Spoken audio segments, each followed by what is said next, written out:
வணக்கம். இந்த வீடியோவில் கெமிஸ்ட்ரி சயின்ஸில் என்ன டாபிக் பார்க்க போகிறோம்னா மெட்டலர்ஜி அப்படிங்கிற டாபிக் பார்க்க போகிறோம். இது சிலபஸில் எங்கே கொடுத்துருக்காங்க அப்படின்னா இப்போ ஃபஸ்ட்டு பாயிண்டில் கொடுத்துருக்கிறது ஃபிசிக்ஸ் பற்றி கொடுத்துருப்பாங்க. அடுத்து ரெண்டாவது பாயிண்டில் பாருங்கள், ரெண்டாவது பாயிண்டில் தான் கெமிஸ்ட்ரி கொடுத்துருப்பாங்க. கெமிஸ்ட்ரி நான் ஹைலைட் பண்ணியிருக்கேன் பாருங்கள். ரெண்டாவது பாயிண்டில் கெமிஸ்ட்ரி. இந்த கெமிஸ்ட்ரியில் இன்றைக்கி வந்து மெட்டலர்ஜி அப்படிங்கிற டாபிக் பார்க்க போகிறோம். மெட்டலர்ஜினா தமிழில் உலோகவியல். இதுக்கு முன்னாடி தனிமங்கள் தனியாக நம்ம வீடியோஸ் போட்டிருக்கோம், சேர்மங்கள் தனியாக போட்டிருக்கோம், அமிலம் காரம் போட்டிருக்கோம். இதெல்லாம் பார்க்காதவங்க பாருங்கள். அதுக்கப்புறம் நம்ம உலோகவியல், இதுக்கப்புறம் மீதி உள்ள டாப்பிக்கும் நம்ம அடுத்தடுத்து வீடியோஸ் போடுவோம். இந்த வீடியோஸ் பேஸ் பண்ணி நீங்கள் படிச்சுட்டு ப்ரீவியஸ் இயர் கொஸ்டின்ஸ் பாருங்கள்.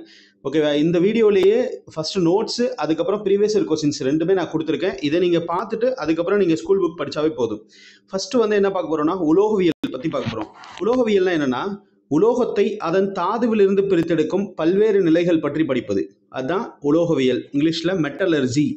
Metallurgy is a science of extracting metal from their ores. இது சயின்ஸு இல்லைனா ஸ்டடி அப்படின்னு சொல்லலாம். இந்த study of extracting metal from ore அப்படின்னு சொல்லலாம். தமிழில் உலோகத்தை அதன் தாதுவிலிருந்து பிரித்தெடுக்கும் பல்வேறு நிலைகள் பற்றி படிப்பது. அடுத்து என்ன கொஸ்டின் கேட்குறாங்கன்னா, அந்த தாதுக்களுக்கும் மினரலுக்கும் என்ன வித்தியாசம்? இதில் குரூப் ஒன்லேயே கொஸ்டின்ஸ் கேட்டிருக்காங்க. தாதுனா என்னென்னா உலோகம் அதிக அளவில் இருக்கும், உலோகம் அதிக அளவில் பொதிந்து இருக்கும். அதாவது metal extracted on a large scale. உலோகம் அதிக அளவில் இருக்கிறதுனால தான் அந்த மெட்டலை வந்து லார்ஜ் ஸ்கேலில் நம்மளால் எடுக்க முடியுது. அதுக்கு பேர் தான் தாது. தாதுனா ஓர். அடுத்து மினரல்ஸ் அப்படின்னா கனிமம். கனிமம் உலோகம் குறைந்த அளவில் எடுக்கப்படும். ஏன்னா அதில் உலோகங்கள் கம்மியாக தான் இருக்கும், உலோகம் கம்மியாக தான் இருக்கும், வெரி ஸ்மால் ஸ்கேலில் தான் இருக்கும். அதனால் அதிகமாக நம்மளால் எடுக்க முடியாது, ஈஸியாகவும் லாபகரமாகவும் எடுக்க முடியாது. அப்போது உலோகம் அதிக அளவில் இருந்தால் தாது, அடுத்து உலோகம் குறைந்த அளவில் இருந்தால் மினரல்ஸ். இதுக்கு எக்ஸாம்பிள் அதிகமாக கேட்பாங்க. இப்போ பாருங்கள், பாக்சைட் நான் எழுதியிருக்கேன், Al2O3 2H2O. இந்த Al2O3ல என்ன உலோகம் இருக்குன்னா அலுமினியம் இருக்குது, அலுமினியம். அடுத்து களிமண். களிமண்ணா கிளே சாண்டுன்னு சொல்லுவாங்கள்ல, Al2O3 2SiO2 2H2O. அப்போ இங்கேயும் அலுமினியம் இருக்குது. ஆனால் களிமண்ணிலிருந்து அலுமினியத்தை அதிக அளவு நம்ம எடுக்க முடியாது. ஆனால் பாக்சைட்லேருந்து அதிக அளவு அலுமினியம் எடுக்கலாம். அதனால தான் பாக்சைட் வந்து தாது, அலுமினியத்தின் தாது. ஆனால் அலுமினியத்தின் மினரல் அப்படின்னா களிமண். ஓகேவா? இப்போ இதில் ஒரு கொஷின், கூற்று காரணம் கொஷின் கேட்டாங்க. என்ன கொஷின்னா, எல்லா தாதுக்களும் பாருங்க, இதில் என்ன கொஷின் அப்படின்னா, எல்லா தாதுக்களும் இந்த தாதுக்களும் கனிமங்களே, ஆனால் எல்லா கனிமமும் தாதுக்கள் அல்ல அப்படின்னு ஒரு கூற்று காரணத்தில் கொஷின் கேட்டிருக்காங்க. அந்த கொஷின் அப்படியே பின்னாடி இருக்கு, நான் சொல்கிறேன். ஓகேவா? எல்லா தாதுக்களும் கனிமங்களே, ஆனால் எல்லா கனிமங்களும் தாதுக்கள் அல்ல அப்படிங்கிற கொஷின். அது இங்கிலீஷில் all ores are minerals but all minerals are not ore அப்படிங்கிற கொஷின். ஓகேவா? இதுலேருந்து அப்படியே குரூப் ஒன்லேயே கொஷின்ஸ் கேட்டிருக்காங்க. இந்த கொஷின் நல்லா பார்த்துக்கோங்க. ஏன் இதை சொல்கிறாங்க அப்படின்னா, இப்போது உலோகம் அதிக அளவு இருக்குன்னா 90% உலோகம் இருக்குன்னு நம்ம எக்ஸாம்பிள் எடுத்துக்கலாம். உலோகம் குறைவான அளவில் இருக்குன்னா 10%. அப்போ இந்த 90% 10% சாட்டிஸ்ஃபை பண்ணும், இந்த 10% 90% சாட்டிஸ்ஃபை பண்ணாது. ஓகேவா? அதனால தான் சொல்கிறாங்க எல்லா தாதுக்களும் கனிமங்களே, ஓகே, ஆனால் எல்லா கனிமங்களும் தாதுக்கள் அல்ல அப்படின்னு சொல்கிறாங்க. கரெக்டு, இந்த ஸ்டேட்மெண்ட் தான் கரெக்ட். அடுத்து வந்து ஃப்ளக்ஸ் அப்படிங்கிறது ஒன்று இருக்குங்க. ஃப்ளக்ஸ்னா என்னென்னா இலக்கி. தமிழில் உருகாத மாசுகளை. இலக்கி அப்படின்னா இப்போது பூமிக்கடியிலேருந்து ஏதாவது ஒரு தாதுக்கள் இதெல்லாம் எடுக்கிறாங்க அப்படின்னா கண்டிப்பாக இது கூட என்ன இருக்கும், ஸ்லாகுனா கசடு இருக்கும், மாசு இருக்கும். கசடு, மாசு இது எல்லாமே இருக்கும். இந்த உருகாத மாசுகளை உருக வைக்க சேர்க்கப்படும் பொருள் தான் இலக்கி. உருகாத மாசுகளை உருக வைக்க சேர்க்கப்படும் பொருள் தான் இலக்கி. இலக்கி சேர்த்தோம் அப்படின்னா, ஃப்ளக்ஸ் சேர்த்தோம்னா மாசெல்லாம் அப்படியே உருகி மேலாப்பில் இருக்கும், ஈஸியாக நம்ம ரிமூவ் பண்ணிடலாம். ரிமூவ் பண்ணும்போது நமக்கு பியூர் மெட்டல் லாஸ்ட்டில் கிடைக்கும். பியூர் மெட்டல்னால் தூய உலோகம் கிடைக்கும். ஓகேவா? அப்போ இலக்கியோட பர்பஸ் என்ன? Substance added to the ore to reduce the fusion temperature. தமிழில் உருகாத மாசுகளை உருக வைக்க சேர்க்கப்படும் பொருள் தான் இலக்கி அப்படின்னு சொல்கிறாங்க. ஓகேவா? இலக்கியில் 2 வகை இருக்குது. ஃபஸ்ட்டு ஒன்று என்னென்னா கால்சியம் ஆக்சைடு, CaOன்னு சொல்லுவாங்க. இதுக்கு தமிழில் பேர் வந்து சுட்ட சுண்ணாம்பு, குயிக்லைம் அப்படின்னு இன்னொரு பேர். சுட்ட சுண்ணாம்பு, குயிக்லைம். இது அசிடிக் இன் நேச்சர், அமிலத்தன்மை வாய்ந்த இலக்கி அப்படின்னு சொல்லுவாங்க. அசிடிக் இன் நேச்சர், அமிலத்தன்மை வாய்ந்த இலக்கி. அடுத்து சிலிகானா SiO2. சரி, அமிலத்தன்மை இல்லைங்க. பேசிக் அப்படின்னா காரத்தன்மை வாய்ந்த இலக்கி. நான் மாற்றி சொல்கிறேன். பேசிக் அப்படின்னா காரத்தன்மை வாய்ந்த இலக்கி. ரெண்டாவது இலக்கி வந்து சிலிக்கா. சிலிக்கானா SiO2, இதுதான் அமிலத்தன்மை வாய்ந்த இலக்கி. சிலிக்கா SiO2 அமிலத்தன்மை வாய்ந்தது. அப்போ இலக்கியில் 2 வகை இருக்குது. காரத்தன்மை அப்படின்னா குயிக்லைம் சுட்ட சுண்ணாம்பு, அமிலத்தன்மைனா சிலிக்கா. செக் பண்ணிக்கோங்க. அடுத்து இந்த தாதுக்களை எப்படி பிரிக்கிறாங்க? இந்த extraction process of metal. First step தாதுக்கள் பிரித்தெடுத்தல்ல extraction process of metal from ore. அதில் ஃபர்ஸ்ட் ஸ்டெப் என்னன்னா பிரித்தெடுத்தல், இல்லைனா கான்சென்ட்ரேஷன், இல்லைனா செப்பரேஷன் அப்படின்னு சொல்கிறாங்க. தமிழில் செறிவூட்டல், பிரித்தல் அல்லது செறிவூட்டல். பிரித்தல் அல்லது செறிவூட்டலில் மொத்தம் 4 முறை இருக்குது. இதுவும் 4வது முறை தான். இதில் ஃபஸ்ட்டு முறை என்னென்னா கிராவிட்டி செப்பரேஷன் மெத்தட். ஃபஸ்ட்டு முறை வந்து கிராவிட்டி செப்பரேஷன் மெத்தட். தமிழில் புவியீர்ப்பு முறை. புவியீர்ப்பு முறைனா இந்த காற்றில் தூத்துவோம்ல, அந்த மெத்தட் தான் புவியீர்ப்பு முறை. இது என்ன தாதுக்களுக்கு சூட்டபிள்னா ஆக்சைடு தாதுக்களுக்கு சூட்டபிள் புவியீர்ப்பு முறை. அடுத்து ஃப்ளோட்டேஷன் மெத்தட், நுரை மிதப்பு முறை. இதுவும் சல்ஃபைடு தாதுக்களுக்கு சூட்டபிள், சல்ஃபைடு தாதுக்கள். ஓகேவா, நுரை மிதப்பு முறை. அடுத்து மேக்னெட்டிக் செப்பரேஷன் மெத்தட். இதை ஒரு டைம் கொஸ்டினில் கேட்டிருக்காங்க. மேக்னெட்டிக் செப்பரேஷன் மெத்தட் இது வெள்ளியத்தின் தாதுக்கள், ஓர்ஸ் ஆஃப் டின் அப்படின்னு சொல்லுவாங்க. TIN, ஓர்ஸ் ஆஃப் டின். ஓகேவா, SnO2, Snனா டின்னு சொல்லுவாங்கல்ல, தகரம். SnO2 வெள்ளியத்தின் தாதுக்களை செறிவூட்ட பயன்படுகிறது. அடுத்து கெமிக்கல் அல்லது லீச்சிங், அதாவது வேதியியல் அல்லது மின்னாற்பகுப்பு. இந்த 3 முறையில் முடியலன்னா லாஸ்ட்ல கெமிக்கல் ப்ராசஸ் வைப்பாங்க, வேதியியல் முறை பண்ணுவாங்க. அப்போது தாதுக்களை பிரித்தெடுத்தல்ல ஃபஸ்ட்டு ஸ்டெப் வந்து கான்சென்ட்ரேஷன், செப்பரேஷன். பிரித்தல்ல 4 முறை இருக்குங்க. என்னது? கிராவிட்டி செப்பரேஷன்னா புவியீர்ப்பு முறை, ஃப்ளோட்டேஷன்னா நுரை மிதப்பு முறை, மேக்னெட்டிக் செப்பரேஷன்னா காந்த பிரிப்பு முறை, லாஸ்ட்ல கெமிக்கல் அல்லது லீச்சிங், வேதியியல் ஆர் மின்னாற்பகுப்பு முறை அப்படின்னு சொல்றாங்க. இந்த 4 முறையும் தாதுக்களை செறிவூட்டுவாங்க. செறிவூட்டல்னா சுத்தப்படுத்துதல். நெக்ஸ்ட், இந்த செறிவூட்டப்பட்ட தாதுவை கான்சென்ட்ரேட்டட் ஓரை 3 வகையா பிரிக்கிறாங்க.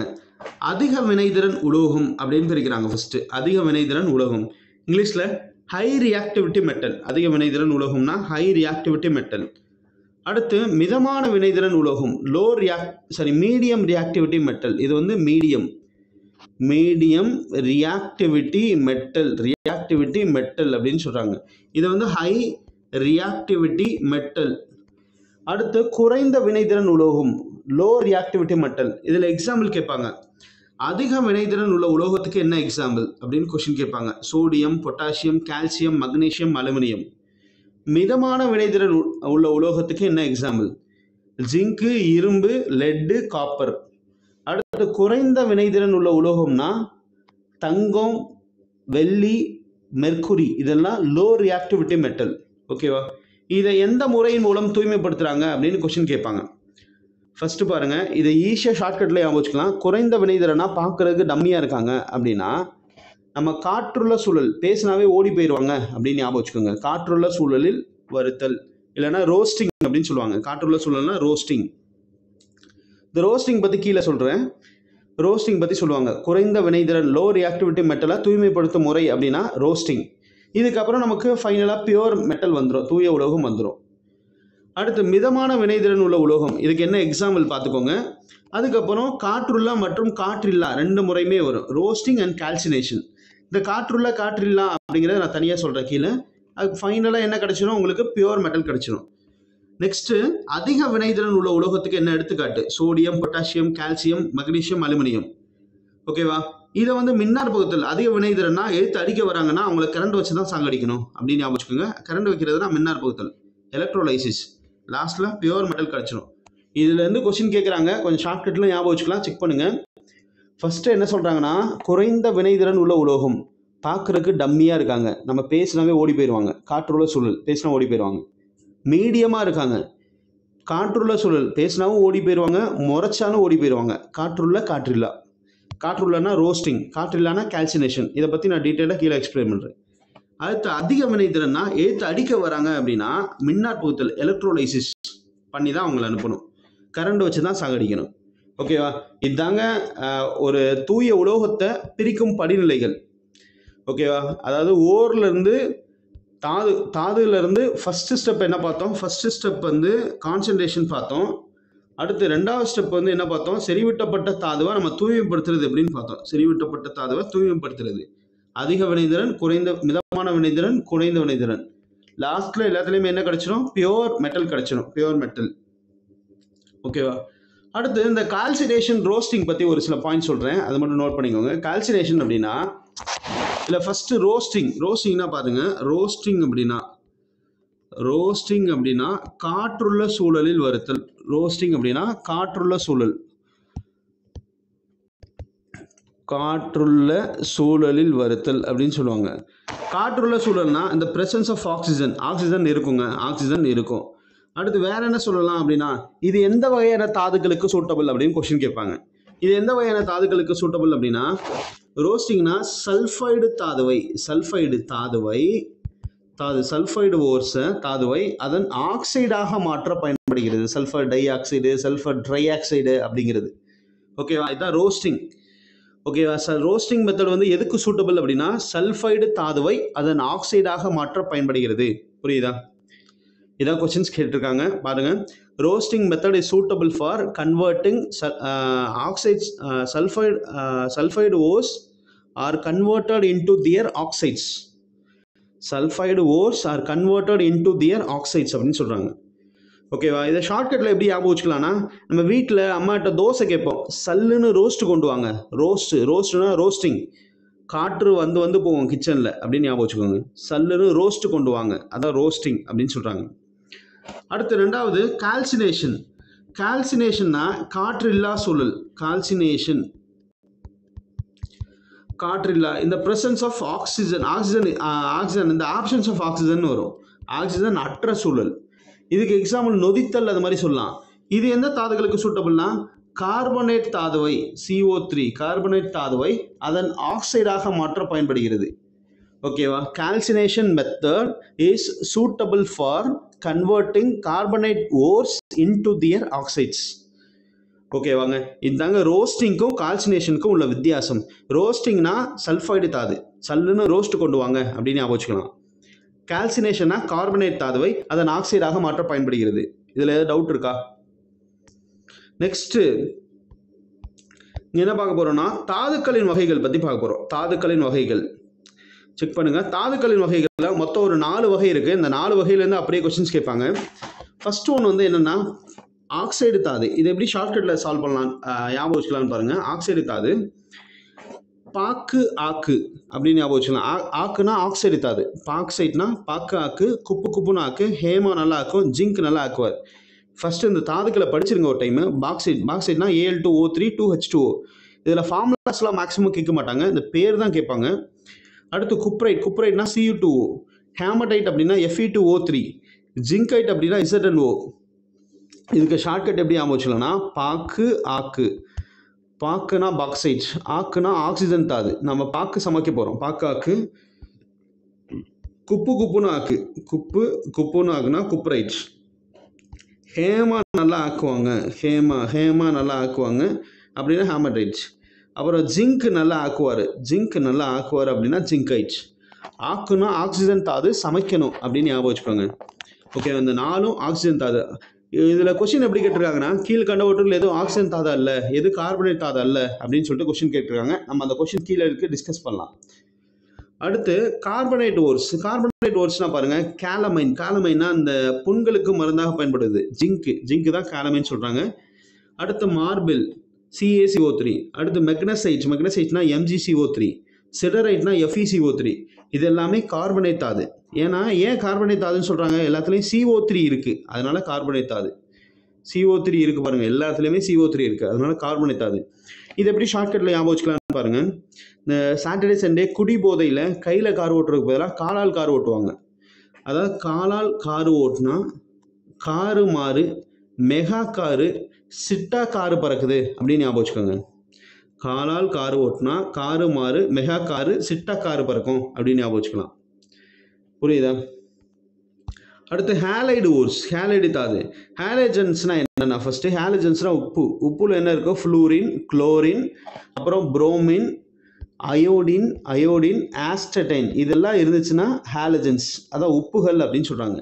இந்த உப்புல என்ன இருக்குன்னா, ஃபர்ஸ்ட் கிரையோலைட் இருக்கு. Na3AlF6 இது ஃபார்முலா தப்பாக இருக்குது. Na3 கிரையோலைட் அப்படின்னா Na3AlF6 இதுதான் ஃபார்முலா. Okay, Na3AlF6. அப்புறம் ஃப்ளூரஸ்ஃபர் அப்படின்னா CaF2. ஹார்ன் சில்வர் அப்படின்னா AgCl. அடுத்து ராக் சால்ட் அப்படின்னா பாறை உப்பு NaCl. இது எல்லாமே எல்லாத்துலேயுமே இங்கே பாருங்கள் ஃப்ளூரின் இருக்குது, குளோரின் இருக்குது. அப்போ ஹாலஜன் இருந்தால் இதை வந்து என்ன தாதுன்னு சொல்கிறாங்க? ஹாலைடு தாதுன்னு சொல்கிறாங்க.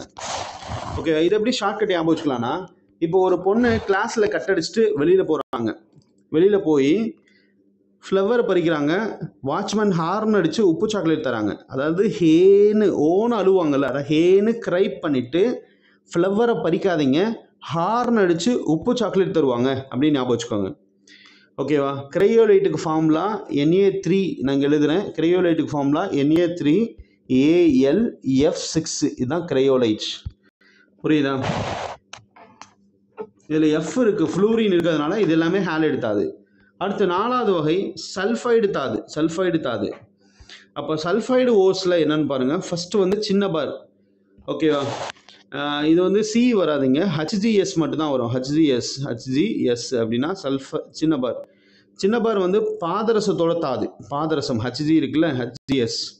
அடுத்து கலீனா BbS, அயான் பைரைட் இரும்பு pyrite FeS2, zinc plant ZnS அப்படின்னு சொல்லுவாங்க. ஜிங்க் பிளான்ட் தமிழ்லேயே தான் ஜிங்க் பிளான்ட் அப்படின்னு சொல்லுவாங்க. ஜிங்க் பிளான்ட் அப்படின்னா ZnS.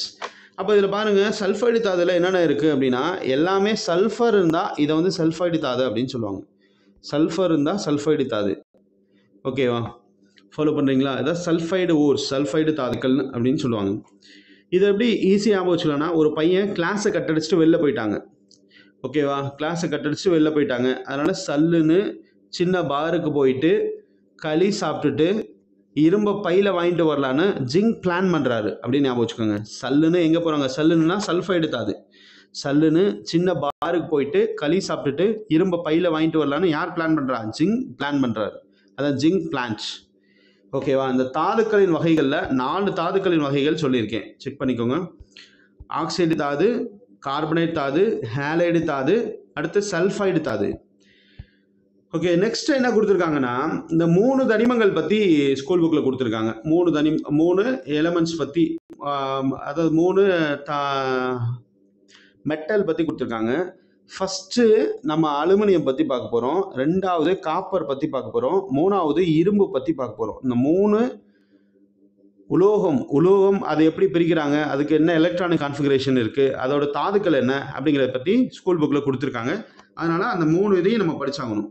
ஓகேவா? இதில் ஃபஸ்ட்டு பாருங்கள், அலுமினியம் பற்றி ஃபஸ்ட்டு பார்க்கலாம். இந்த அலுமினியம் பேஸ் பண்ணி என்னென்னா, அலுமினியத்தில் என்ன சொல்கிறாங்க அப்படின்னா, அலுமினியத்தில் ஃபஸ்ட்டு கீழே, அதாவது இந்த அலுமினியமில் கீழே எழுதியிருக்கிறது 13 அப்படின்னா ALல கீழே எழுதினா அணியன்னா என்னென்னா அட்டாமிக் நம்பர். இந்த அட்டாமிக் நம்பர்னால் என்னென்னா புரோட்டான் அல்லது எலக்ட்ரான்களின் எண்ணிக்கை. இதுதான் அணியன். புரோட்டான் அல்லது எலக்ட்ரான்களின் எண்ணிக்கை. மேலே 27 எழுதியிருக்குல்ல, 27 இது வந்து மாஸ் நம்பர் அப்படின்னா தமிழில் நிறையன் அப்படின்னு அர்த்தம். மாஸ் நம்பர் அப்படின்னா நிறையன்னு அர்த்தம். ஓகேவா? இந்த நிறையனில் என்ன இருக்குன்னா புரோட்டான் ப்ளஸ் நியூட்ரான்களின் எண்ணிக்கை. ஓகேவா? புரோட்டான் ப்ளஸ் நியூட்ரான்களின் எண்ணிக்கை. இதில் நியூட்ரான் எண்ணிக்கை கேட்டால் கண்டுபிடிச்சிடலாம். மாஸ் நம்பர் ஈக்குவல் டு என்ன? Mass number equal to proton plus neutron. இதில் மாஸ் நம்பர் 27 இருக்குது. புரோட்டான் வந்து அணியனை வச்சு சொல்லிடலாம். அணியன் எத்தனவோ அதுதான் புரோட்டான் 13. அப்போ நியூட்ரான் வந்து கண்டுபிடிச்சிடலாம். அந்த 13 இந்த சைடு வந்துச்சுன்னா டிவைட் ஆகும். அப்போ 27 மைனஸ் 13 ஈக்குவல் டு நியூட்ரான் கண்டுபிடிச்சிடலாம். நியூட்ரான் வந்து 14 நியூட்ரான் இருக்குது. ஓகேவா? இப்போ இதாங்க இந்த. அப்புறம் எலக்ட்ரானிக் கான்ஃபிகரேஷன். இதில் எத்தனை எலக்ட்ரான் இருக்குது அப்படின்னா 13 எலக்ட்ரான் இருக்குது. இந்த எலக்ட்ரானை வச்சு இப்படி எழுதுவாங்க, 1s2 2s2 2p6 3s2 3p1. இதில் அவுட்டர் மோஸ்ட் ஃபில் ஆகாமல் எது இருக்கோ அதுதான் வந்து இணைதிறன் எலக்ட்ரான் சொல்கிறாங்க. அலுமினியத்துக்கோட இணைதிறன் எலக்ட்ரான் +3. ஏன் இது ஃபில் ஆகாமல் இருக்குன்னா, s ஆர்பிட்டாலுக்கு 2 எலக்ட்ரான் வேணும், 2. p ஆர்பிட்டாலுக்கு 3 சப்செல்லு 6 எலக்ட்ரான் வேணும். ஓகேவா? அதே 3sம் 3p தான் என்ன ஃபில் ஆகாமல் இருக்குது. அதனால தான் இதோட இணைதிறன் அவுட்டர் மோஸ்ட் எலக்ட்ரான். ஓகேவா? அப்போ அன்ஃபில்டு எலக்ட்ரான் அப்படின்னு கூட சொல்லுவாங்க. அப்போ அலுமினியத்தோட இணைதிறன் +3, இது மட்டும் பார்த்துக்கோங்க போதும். ஓகேவா?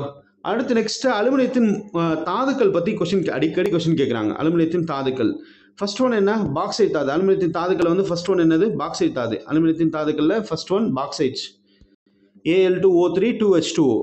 அடுத்து கிரையோலைட்டு, Na3AlF6. இது இங்கேயே ஃபார்முலா தப்பாக இருக்குது. Na3AlF6 இதான் கிரையோலைட். அப்புறம் கோரண்டம் Al2O3 மட்டும்தான் அது கோரண்டம். ஓகே, அலுமினியத்தின் தாதுக்களில் இந்த 3 வகை இருக்குங்க. பாக்சைட்டு, கிரையோலைட்டு, கோரண்டம்.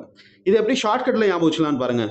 ஒரு பையன் சேட்டை பண்ணிகிட்டே இருக்கான்னு வச்சுக்கோங்களேன், ஏதாவது அலும்பு பண்ணிகிட்டே இருக்கான்னா அதை எப்படி அவனை இது பண்ணலான்னா, அலும்புனா அலுமினியம், அலும்பு பண்ணுற பக்கியனா பாக்சைட், அலும்பு பண்ணுற பக்கியை க்ரை பண்ண வச்சு கோரமாக கொல்லணும் அப்படின்னு ஞாபகம் வச்சுக்கலாம்.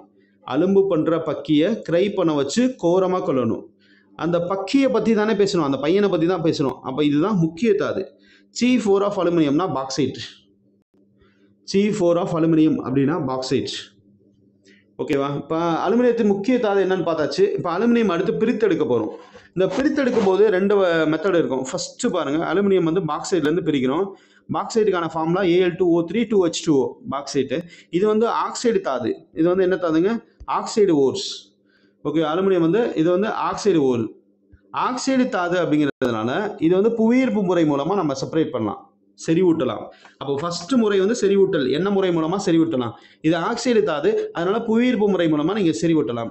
அடுத்து நெக்ஸ்ட் என்ன இருக்கும்? செறிவூட்டப்பட்ட தாது இருக்கும். இந்த செறிவூட்டப்பட்ட தாதுவை கான்சன்ட்ரேட்டட் ஓரை Al2O3ன்னு இருக்கும். செறிவூட்டப்பட்ட தாதுவை அலுமினாவாக மாற்றும் முறை அப்படின்னா பேஎஸ் முறை. ஓகேவா? இது அப்படியே கொஸ்டின் கேட்பாங்க. செறிவூட்டப்பட்ட அலுமினியத்தின் தாதுவை அலுமினாவாக மாற்றும் முறை, ஓகேவா? பேஎஸ் முறை. அப்போ ஃபர்ஸ்ட் முறை பேஎஸ் இங்கே வரும். இது ஃபர்ஸ்ட் முறை பேஎஸ்.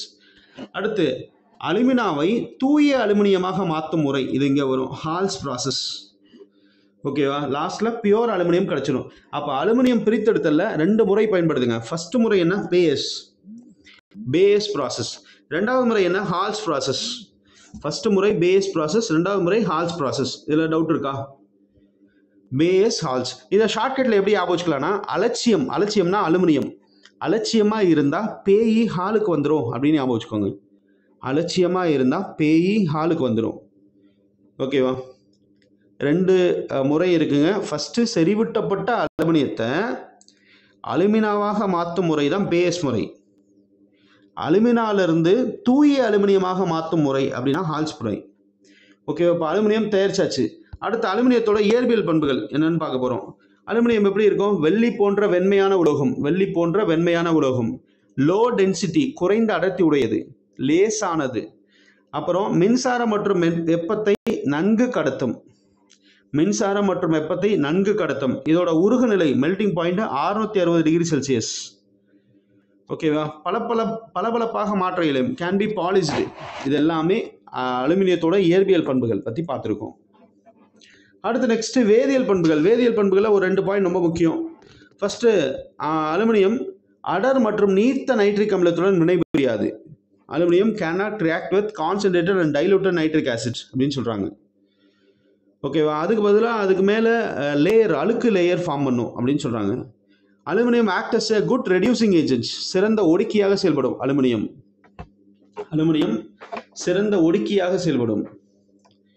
ஓகேவா? இரும்பு ஆக்சைடுன்னு இருக்கும். இரும்பு ஆக்சைடையே அலுமினியம் சேர்த்தனா, அலுமினியம் பவுடராக சேர்த்தோன்னா இரும்பை ஒடிக்கணும். அதான் இது ரெடியூசிங் ஏஜென்ட்னு சொல்லுவாங்க. ஆக்சிடைசிங் ஏஜென்ட்னு சொல்ல மாட்டாங்க, ரெடியூசிங் ஏஜென்ட்ஸ். அப்போ வேதியியல் பண்புகளில் இந்த 2 பாயிண்ட் ரொம்ப முக்கியம். ஓகேவா? அடுத்து வந்து அலுமினியத்தின் பயன்கள் பற்றி பார்க்க போகிறோம். அலுமினியம் எங்கே பயன்படுது? வீட்டு உபயோக பாத்திரங்கள் செய்ய பயன்படுது, ஹவுஸ் ஹோல்டு யுட்டென்சில்ஸ். அப்புறம் எலக்ட்ரிக்கல் இண்டஸ்ட்ரி பயன்படுது. அப்புறம் aeroplane and other industrial parts, விமானம் மற்றும் எந்திர பாகங்கள் தயாரிக்க பயன்படுகிறது. இதுதான் அலுமினியத்தின் பயன்கள். இந்த விமானம் மற்றும் எந்திர பாகங்களில் 2 இருக்குங்க. ஃபர்ஸ்ட் ஒன் என்னன்னா டியூராலுமின் அப்படின்னு சொல்லுவாங்க. டியூராலுமின் தமிழ்லேயே தான் டியூராலுமின். இந்த டியூராலுமின் பற்றி நம்ம தனியாக பார்க்கலாம். அலாயின்னு நான் தனியாக ஒரு வீடியோ போடுவேன், அதில் பாருங்கள். டியூராலுமின்ல என்ன இருக்குன்னா அலுமினியம், காப்பர், அப்புறம் மேங்கனீஸு, மக்னீஷியம். ஓகேவா? மக்னீஷியம், மேங்கனீஸ், இந்த 4 இருக்கும். அலுமினியம், காப்பர், மக்னீஷியம், மேங்கனீஸ் 4 இருக்கும். ஓகேவா? அக்கா மாமா கூட ஃப்ளைட்டில் போகிறாங்க அப்படின்னு ஞாபகம் வச்சுக்கலாம் இதுக்கு. ஓகே, டியூராலிமின். ரெண்டாவது மேக்னலியம் அப்படின்னு ஒன்று இருக்குங்க. மேக்னலியம் இங்கிலீஷ்லேயே தான். மேக்னலியமில் அலுமினியமும் மக்னீஷியமும் மட்டும் இருக்கும். ஓகே, அக்கா மக்கு அப்படின்னு ஞாபகம் வச்சுக்கலாம். மக்குனா மக்னீஷியம். ஓகே, இதான் விமான பாகங்கள் தயாரிக்க பயன்படும் உலோக கலவை. உலோக கலவை பற்றி நான் தனியாக ஒரு வீடியோ கொடுக்குறேன். அதை பேஸ் பண்ணி நம்ம பார்த்துக்கலாம். ஏன்னா இங்கே போட்டு குழப்ப வேணாம். அப்போ அலுமினியத்தின் பயன்கள் பற்றி பார்த்தாச்சு. அலுமினியத்தின் பயன்கள். அடுத்து நெக்ஸ்ட்டு காப்பர் பற்றி பார்க்க போகிறோம். காப்பர் பாருங்கள். இப்போ அலுமினியம் முடிச்சதுக்கப்புறம் அதே மாதிரி காப்பரில் கீழே எழுதியிருக்கிறது அட்டாமிக் நம்பர், மேலே எழுதியிருக்கிறது மாஸ் நம்பர். கீழே 29 அட்டாமிக் நம்பர் வந்து என்னது 29, மாஸ் நம்பர் வந்து 63. ஓகேவா? இதை பேஸ் பண்ணி காப்பருக்கு வந்து 2 ஆக்சிடேஷன் நம்பர் இருக்கும். +1 இருந்தால் குப்ரஸ், +2 இருந்தால் குப்ரிக்கு அப்படின்னு சொல்லுவாங்க. 2 இணைதிரள் எலக்ட்ரான் 2 இருக்கும். அடுத்து முக்கியமானது காப்பரோட தாதுக்கள் பற்றி பாருங்கள். காப்பரோட தாதுக்கள். இந்த காப்பரோட தாதுக்கள் என்னென்னா, ஃபர்ஸ்ட் ஒன்று வந்து காப்பர் பைரைட். காப்பரை பையில் வாங்கிட்டு வரணும். குப்புன்னு வாங்கிட்டு வரணும். ரூபி காப்பர் இல்லை குப்ரைட். காப்பரை கிளான்ஸாக வாங்கிட்டு வரணும் அப்படின்னு ஞாபகம் வச்சுக்கோங்க. இதுக்கு என்ன ஷார்ட்கட் அப்படின்னா, காப்பரை பையில் குப்புன்னு கிளான்ஸாக வாங்கிட்டு வரணும். ஏன்னா காப்பர் விலை அதிகம் அப்படின்னு ஞாபகம் வச்சுக்கலாம். காப்பர் பைரைட் அப்படின்னா CuFeS2. இதில் முக்கிய தாது அப்படின்னா காப்பர் பைரைட் தான். Okay, C4 of copper note பண்ணிக்கோங்க. இதில் இல்லை. காப்பரின் முக்கிய தாது CuFeS2. ஓகேவா? அடுத்து இந்த காப்பரோட முக்கிய தாதுலேருந்து காப்பரை பிரித்தெடுக்க போகிறோம். ஓகேவா? காப்பர் பிரித்தெடுத்தல், extraction process of copper. Copper பைரைட்லேருந்து படிக்க போகிறோம். CuFeS2. ஃபர்ஸ்ட் ஸ்டெப் என்ன பண்ணுவோம்? செறிவூட்டல்னு சொல்லுவோம். செறிவூட்டலில் வந்து இது என்ன தாது? சல்ஃபைடு தாது. சல்ஃபைடு தாதுல என்ன முறை மூலமாக நம்ம செறிவூட்டலாம்? நுரைமிதப்பு முறை.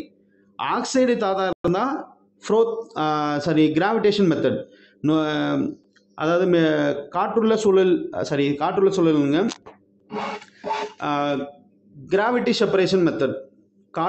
காற்றில் வந்து தூத்தி அப்படியே வெயிட்டாக இருக்கிறது கீழே வந்துடும், லைட்டாக இருக்கிறது மேலே போயிடும் அப்படின்னு சொல்லுவாங்கள்ல.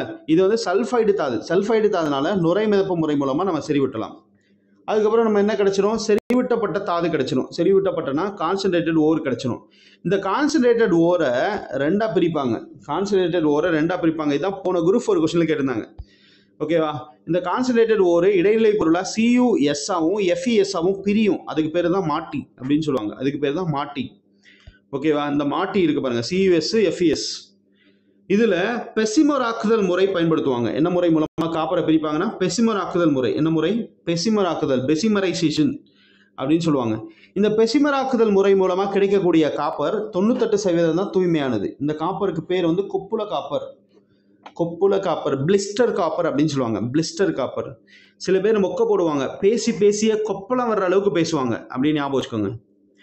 ஓகேவா? அப்போ பெசிமர் ஆக்குதல் முறையில் கிடைக்கும் காப்பர் எத்தனை சதவீதம் தூய்மையானதுன்னா 98% தூய்மையானது. புரியுதா? 98% தூய்மையானது. ஃபாலோ பண்ணுறீங்களா?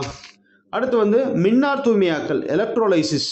இந்த 2% தூய்மைப்படுத்தணும்னா இதுக்கப்புறம் இதை மின்னார் தூய்மை பண்ணி எலக்ட்ரோலைசிஸ் பண்ணி 2% தூய்மைப்படுத்திடுவாங்க. அப்போ 100% காப்பர் கிடச்சிரும். இப்போ காப்பர் நம்ம தயாரிச்சாச்சு. அடுத்து நெக்ஸ்ட் என்ன பார்க்கணும்? காப்பரோட இயற்பியல் பண்புகள் பார்க்கணும்.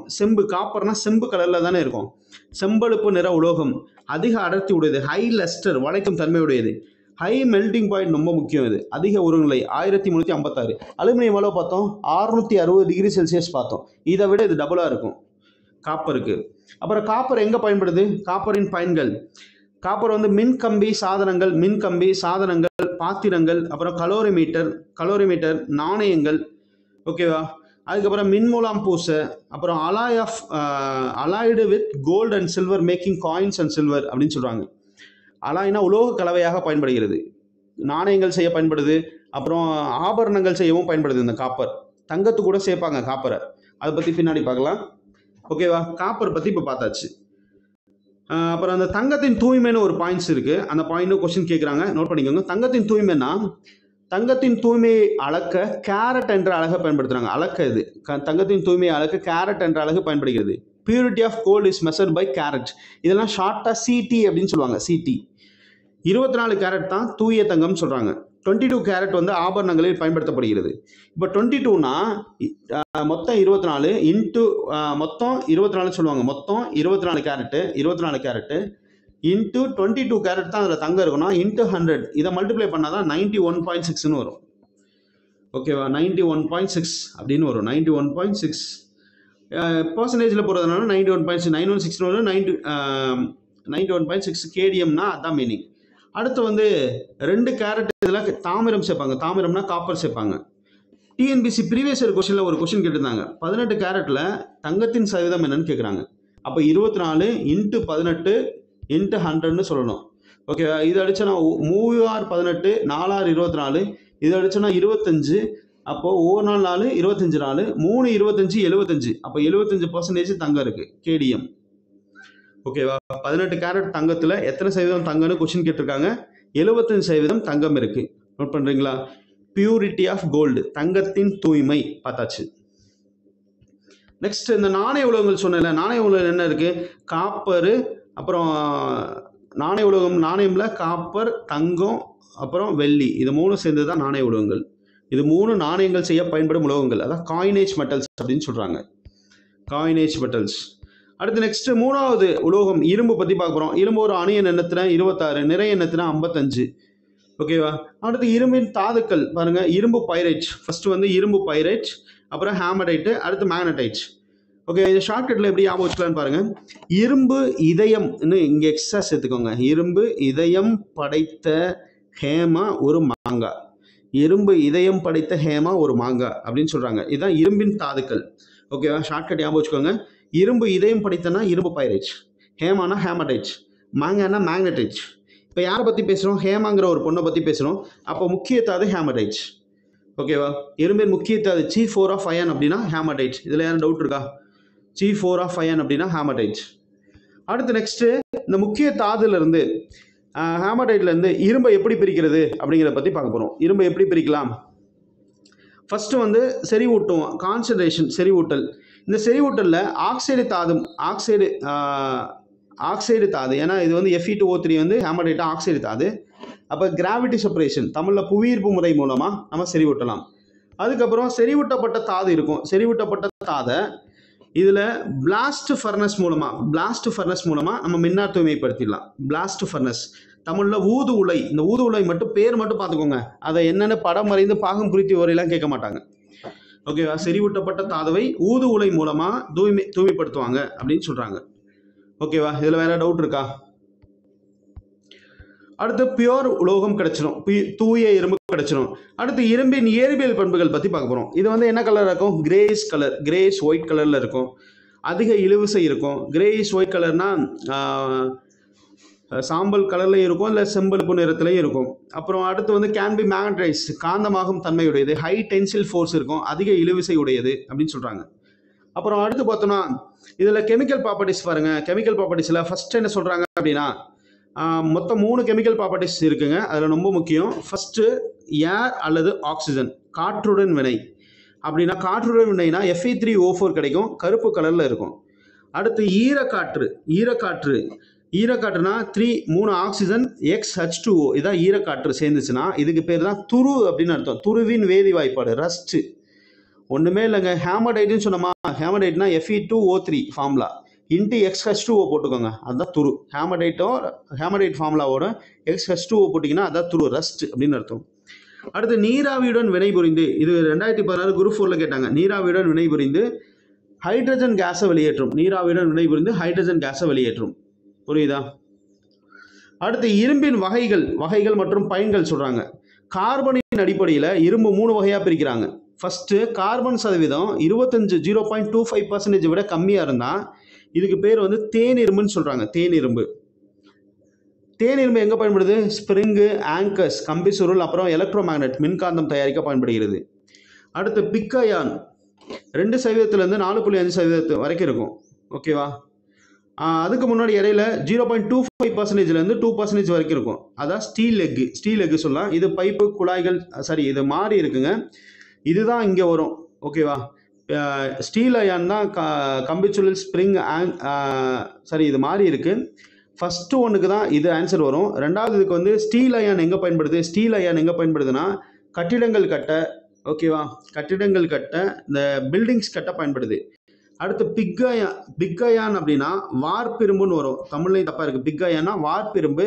அதில் 2% 4.5%. இது எங்கே பயன்படுனா குழாய்கள், ஸ்டவ்ஸு, ரேடியேட்டர்ஸ் இதுக்கெல்லாமே பயன்படுது. ஓகேவா? மொத்தம் 3 வகைங்க. தேனிரும்பு அப்படின்னா கார்பன் சதவீதம் 0.25%லேருந்து 25% விட கம்மியாக இருக்கும் தேனிரும்புனா. ஓகேவா? அடுத்து ஸ்டீல் அயான்னா இரும்பு எஃகு அப்படின்னா 0.25%லேருந்து 2% வரைக்கும் தான் இருக்கும். இது வந்து வீடு கட்டுமான கம்பி கட்ட பயன்படுகிறது. ஓகேவா? டிவி டவர்ஸ் அப்படிலாம் சொல்லுவாங்க. அடுத்து பிக்கயான் அப்படின்னா வார்ப்பிரும்பு. இதை நான் கரெக்ட் பண்ண போகிறேன். வார்ப்பிரும்பு அப்படின்னா பைப்பு, குழாய்கள், ரேடியேட்டர்ஸ் இதுக்கெல்லாமே பயன்படும். பைப்பு, குழாய்கள் மற்றும் ரேடியேட்டர்ஸ் இதுக்கெல்லாமே பயன்படும். நெக்ஸ்ட் என்ன பார்க்க போறோம்னா இந்த ப்ரீவியஸ் இயர் கொஸ்டின்ஸ் பற்றி பார்க்க போகிறோம். Previous year questions. ஓகேவா? கன் மெட்டல் எங்கே இருக்குது, உலோக கலவை. அதுக்கப்புறம் முக்கியமாக போன குரூப் 4ல் இந்த கொஸ்டின் தான் கேட்டிருந்தாங்க. இங்கே பாருங்கள், கீழ்கண்ட கூற்றுகளில் சரியானவை எவை அப்படின்னு சொல்கிறாங்க. ஜிங்க் பிளான் காந்த பிரிப்பு முறையில் அடைப்பிக்கப்படுகிறது. ஓகேவா? ஜிங்க் பிளான்ட் வந்து காந்த பிரிப்பு முறையில் அடைப்பிக்கப்படுகிறது கிடையாது. ஜிங்க் பிளான்ட் வந்துன்னா இசட்என்எஸ்ன்னு சொல்லுவாங்க. சல்ஃபைடு தாது. சல்ஃபைடு தாது வந்து காந்த பிரிப்பு முறை கிடையாது. சல்ஃபைடு தாது வந்தால் நுரை மிதப்பு முறை. ஹேமடைட் தாது புவியீர்ப்பு முறையில் அடைப்பிக்கப்படுகிறது. சரி. அடுத்து உருகிய அலுமினாவை மின்னாற்பகுப்பு முறையில் ஒடுக்கிய அலுமினியம் பெறப்படுகிறது. சரி. ஓகேவா? மேட் என்பது பாருங்க, மேட் என்பது MATTE மேட் என்பது குப்ரிக் சல்ஃபைடு மற்றும் பெர்ரஸ் சல்ஃபைடு ஆகியவற்றின் கலவையாகும் சொல்றாங்க. அது ரெண்டும் தனித்தனியாக பிரிஞ்சாதான் மேட் அப்படின்னு சொல்லுவாங்க. அது ரெண்டும் தனித்தனியாக பிரிஞ்சாதான் மேட். ஓகேவா? ஃபாலோ பண்ணுறீங்களா? அது ரெண்டும் தனித்தனியாக பிரிஞ்சாதான் மேட். இதில் டவுட் இருக்கா? இது மாதிரி ஒவ்வொரு கொஸ்டின்ஸ் பார்த்ததுக்கப்புறம், ஒவ்வொரு டாபிக் படித்ததுக்கப்புறம் நீங்கள் அப்படியே ப்ரீவியஸ் இயர் கொஸ்டின்ஸ் பாருங்கள்.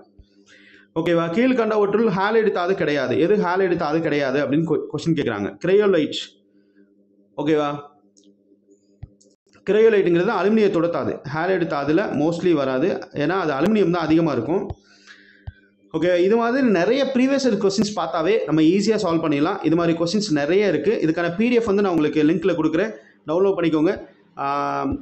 ஒவ்வொரு டாபிக் படித்து முடிச்சதுக்கப்புறமும் நீங்கள் இது மாதிரி ப்ரீவியஸ் இயர் கொஸ்டின்ஸ் பாருங்கள். பார்த்ததுக்கப்புறம் அதுக்கப்புறம் நீங்கள் சிலபஸ் வைஸாக படிச்சிங்க அப்படின்னா ஈஸியாக இருக்கும். எந்த டாபிக் படிக்கிறீங்கனாலும் சிலபஸ் வைஸாக பார்க்கணும், ஸ்கூல் புக் நோட்ஸு, அதுக்கப்புறம் ப்ரீவியஸ் இயர் கொஸ்டின்ஸ் பார்க்கணும். ஓகேவா? லைக் பண்ணுங்கள், ஷேர் பண்ணுங்கள். தேங்க்யூ.